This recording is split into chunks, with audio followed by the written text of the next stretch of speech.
Hi, it's Michael Farr from Farr, Miller and Washington. Fed Day here on Wall Street showed that the Fed left the considerable time key phrase in their statement. That was predicted yesterday by my friend John Hilsenrath over at the Wall Street Journal. We'd been hearing for quite a few weeks that the Fed might give some indication of raising interest rates sooner, begin to give us the projected time for those rate hikes. We're still looking well into 2015.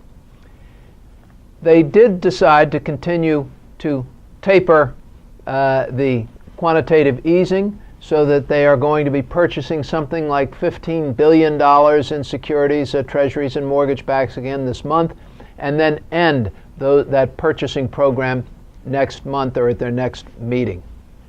So, as expected, but it looks like the Fed is still seeing enough weakness to leave these exceptionally low rates near zero for a considerable period. Ron Johannes, Dr. Ron Johannes, our international economist, who is a Brit, came in and spoke with me earlier. We were discussing the economy, and in Ron's words, he says, "I'm absolutely potty over all of this Fed discussion." I'm sorry, I know I just butchered poor Ron's accent, but and I think absolutely potty, I think that means that he's upset, but I have to go check my English to American dictionary.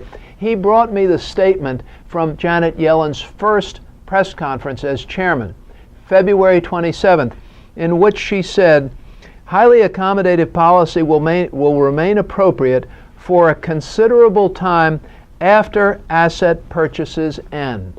Asset purchases haven't ended, so the considerable time, at least back in February, Chairman Yellen said they would go on for a long period.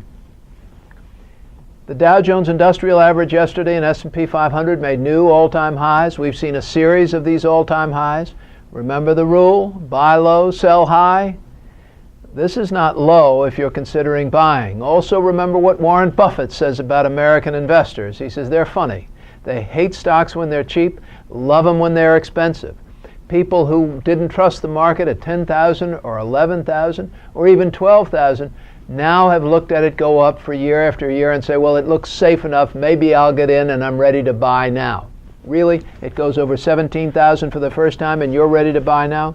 Be very careful out there. Be very disciplined in your process and in your approach. It looks like the Fed will stay at the table a while longer and the punch bowl will remain filled. Partiers will continue. Highs will continue to happen. Valuations will continue to be stretched. Don't you be the one without a seat when the music stops. If you need a little help, if we can help you with your strategy, your investment policy, or even a little hand-holding, give us a call at Farr, Miller and Washington. For Farr, Miller and Washington, I'm Michael Farr. Thanks for tuning in.